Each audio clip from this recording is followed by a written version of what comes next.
In this video, I'm going to really briefly run through a process that I oftentimes use for portrait commissions.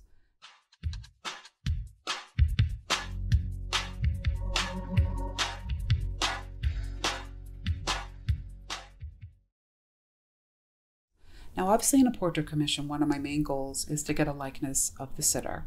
And this process allows me to compartmentalize, which works really well for my personality. So I start off with an underpainting, which is normally raw umber and white, and I work on composition and shapes, and then I can let that dry up. And then I can take that underpainting and work on top of it with color. There will always be adjustments to shapes, as you will see, but I can feel really confident that I've got a solid foundation to work upon.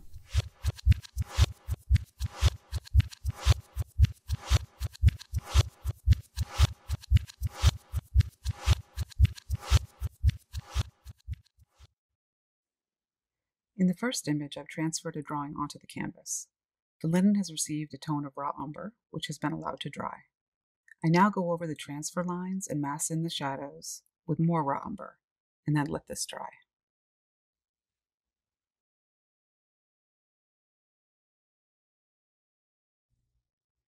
In the second image, I'm turning my attention to the lights, and I'm applying Kremnitz white over the whole area.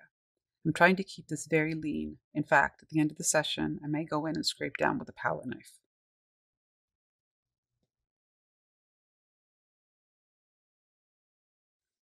So this is the completed underpainting. It's received multiple coats of Kremnitz white, very thinly applied, no texture.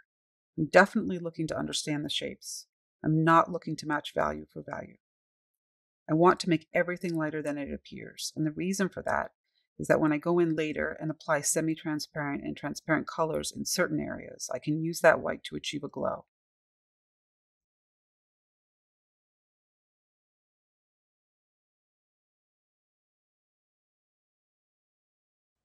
This is the palette I used for this painting. It's a familiar palette. I don't have a set palette. Having a set palette doesn't make sense to me. I have a lot of paint tubes and I bring colors on as I need them. The subject and the concept dictate the colors I'll use.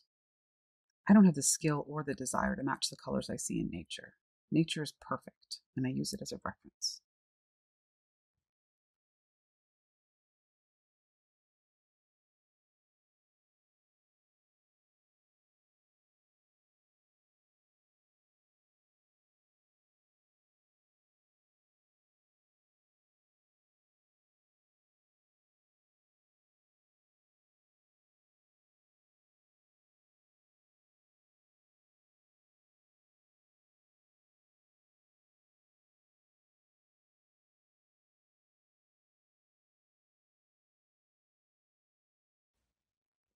Here I begin to apply the first layer of color over the underpainting.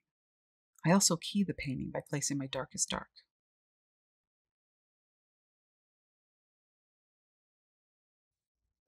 This right here is the completed first layer of color over the underpainting. It's very thin. I apply the color with a brush and then I use my fingers to actually push the color into the surface.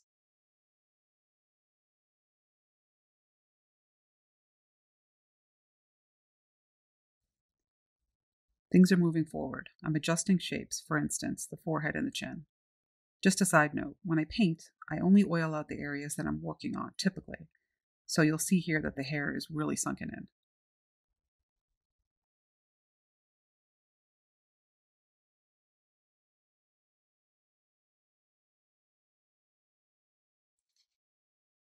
So here's one of those times when I'm so happy that I paint thinly. The painting's gone wrong, the drawing's off, but because there's not a lot of paint on the surface, I can easily correct shapes.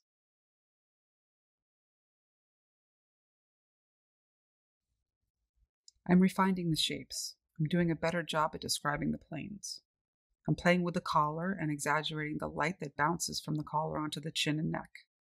I changed the background color. The painting's overall temperature is much cooler now.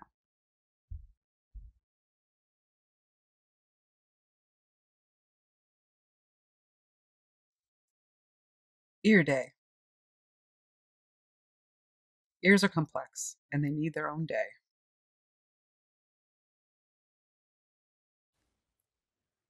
Shapes are becoming set, and I'm building more texture.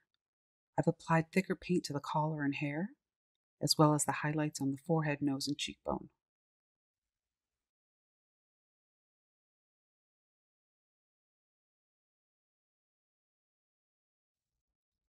Here's where having a lighter base value really helps. I apply a transparent red over an area of the nose that is dried, and the result is chromatic.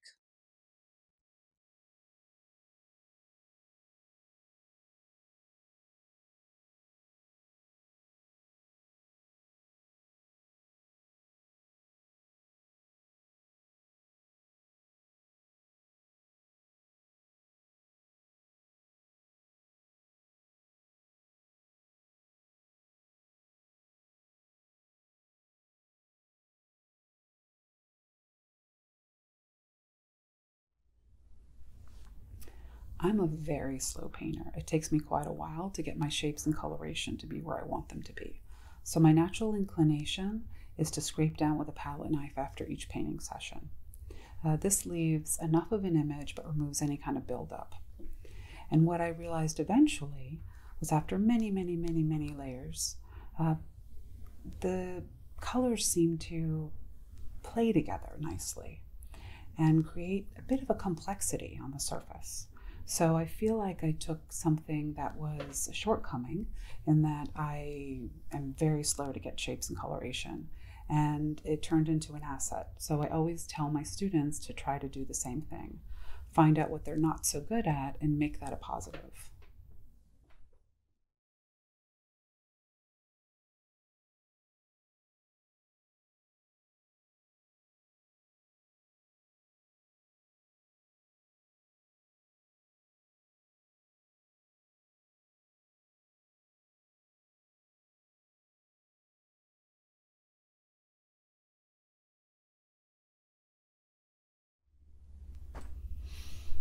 And that's the process. Thanks so much for watching.